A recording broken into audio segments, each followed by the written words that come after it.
Okay, we're gonna try Lazy Cow with telemetry. Let's see if I'm able to add telemetry to this ride from Telemetry Overlay. All right, here we go. 3, 2, 1. You may notice that the timer at the top did not start when I began riding. That's because I wanted it to sync with my Strava segment. Whoever created the segment on Strava set the timer to start at a specific point, which you can see on the Strava map. This ride was a personal record for me, 16 minutes and 5 seconds.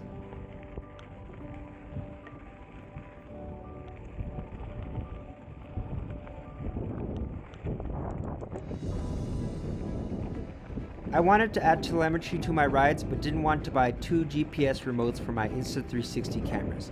The remotes would add telemetry data to my Insta360 footage but would lack my heart rate data. Instead of using Insta360 GPS remotes, I decided to use telemetry data recorded on my Apple Watch. After watching several videos on the interface, I purchased Telemetry Overlay. I liked how easy it was to customize the gauges and sync the data.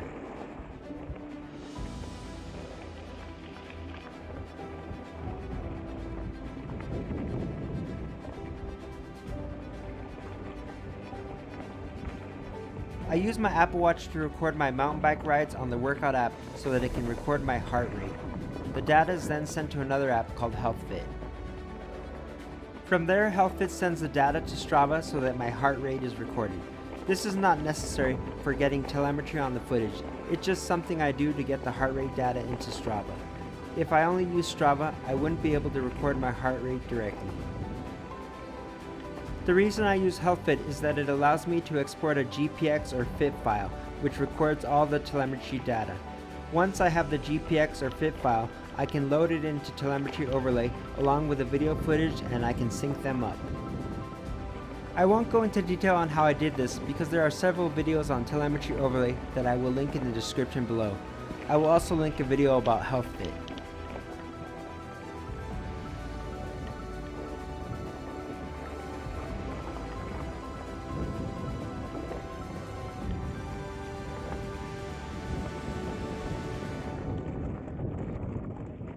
On screen you can see several gauges that show different data about my ride.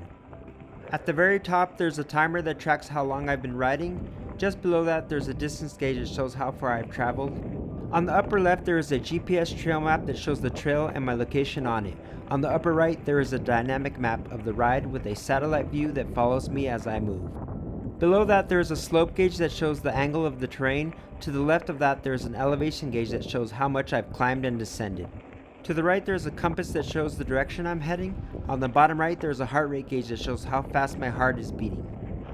In the center bottom there's an altitude gauge that shows how high above sea level I am, and on the lower left corner there's a speed gauge that shows how fast I'm going. I think this is pretty cool and it gives me a lot of insight into my performance and the trail conditions. What do you guys think?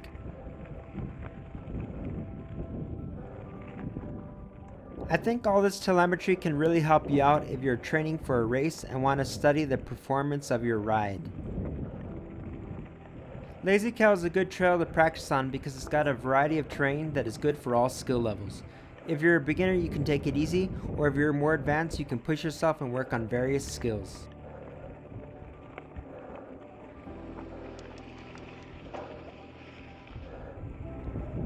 At this point you can really see my speed increase because I've reached the flowy downhill section.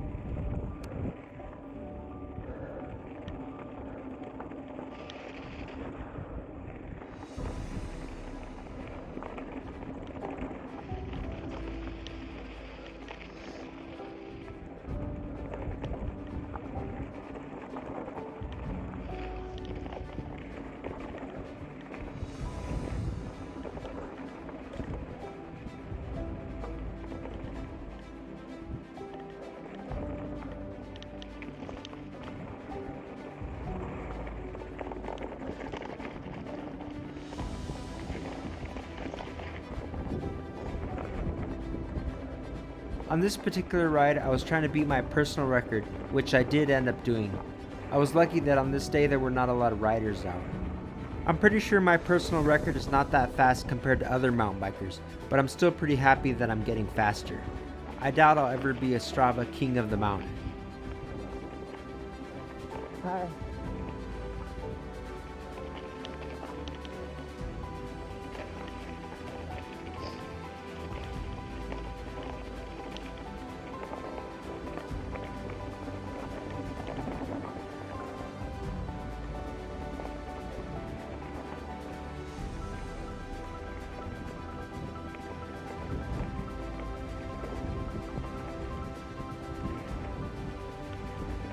This is the lowest altitude of the ride at 4,243 feet.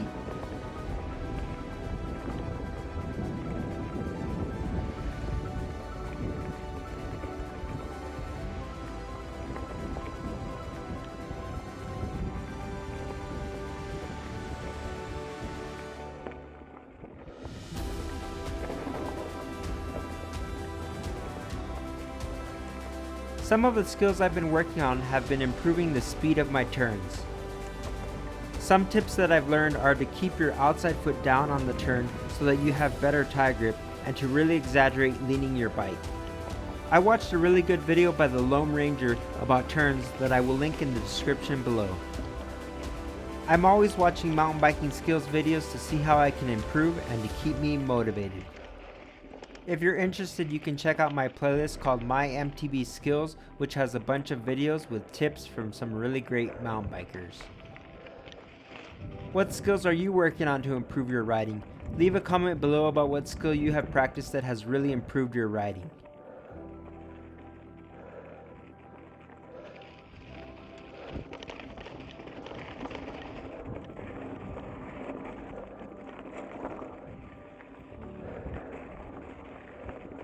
If you've never ridden a mountain bike and want to get into it, I think YouTube is a great way to learn and stay motivated. You can also visit your local bike shop for more advice on getting into the sport. I think it's great for your health. Just don't try anything crazy as a beginner. Work your way up before sending it on a big jump.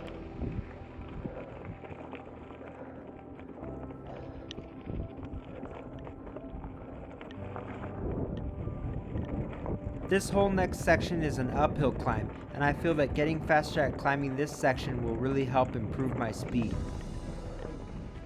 Choosing the right gear can make a big difference on the climbs, and I don't mean gear like helmets, jerseys, shorts, or sunglasses. I mean shifting gears. This climb is relatively easy compared to some other trails, but it's still a good way to practice if you're a beginner.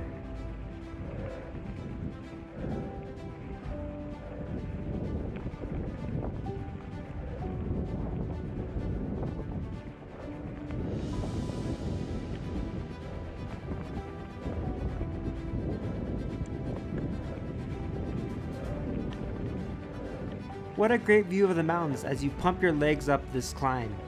That's why I also love mountain biking so much. You get to be outdoors with nature and see great landscapes.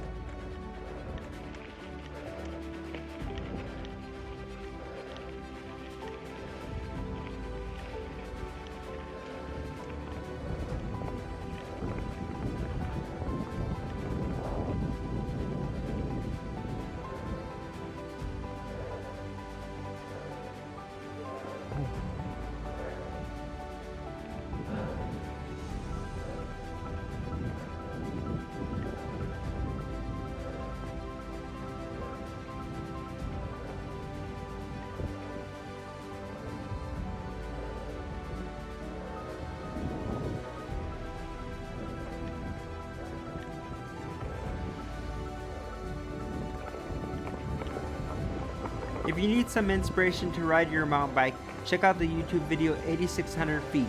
It features professional mountain biker Braydon Bringhurst climbing the iconic Whole Enchilada Trail in Moab, Utah.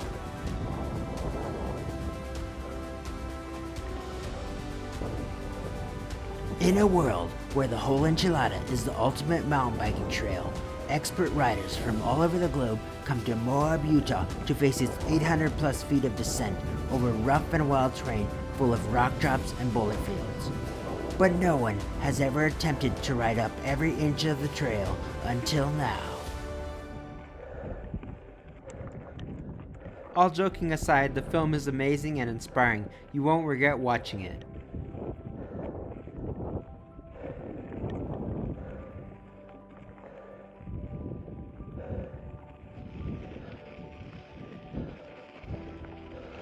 The thrill of mountain biking comes from overcoming challenges. As a beginner, climbing can be exhausting, but reaching the top of a big hill is rewarding. You feel proud and excited as you zoom down the trails. The adrenaline rush keeps you hooked.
I finally reached the top of this climb.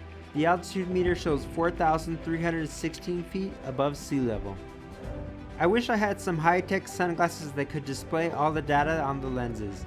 It would be nice to see how far I've come and how much I've achieved. Leave a comment below if you know of any telemetry sunglasses.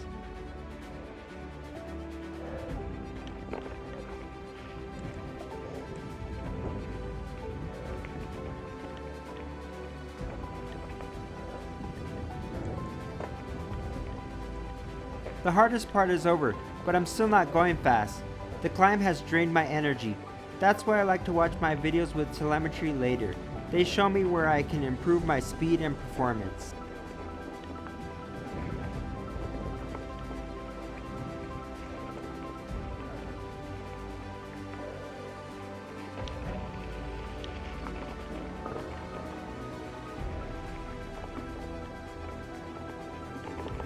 I gradually pick up speed as I go downhill.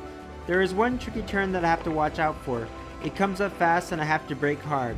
I'll show you when I get there.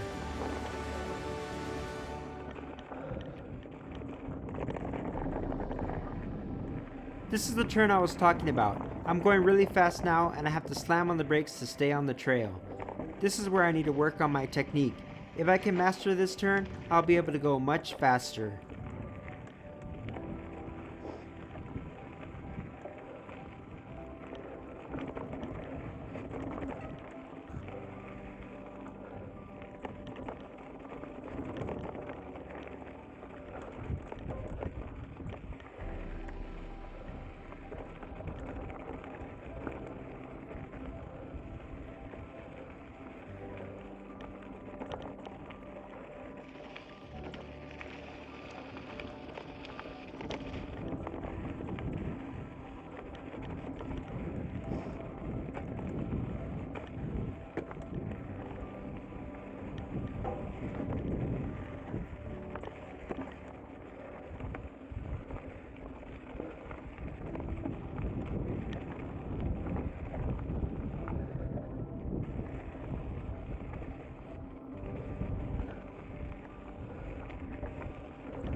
My heart is soaring as I pedal harder on the downhill section. I'm trying to make up for the time I lost on the climb.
I really hope you guys enjoyed this video.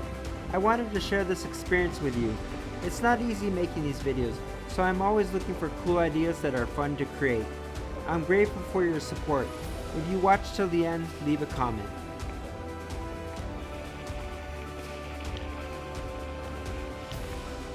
I finished the Lazy Cow Ranch to Strava segment at 16:05.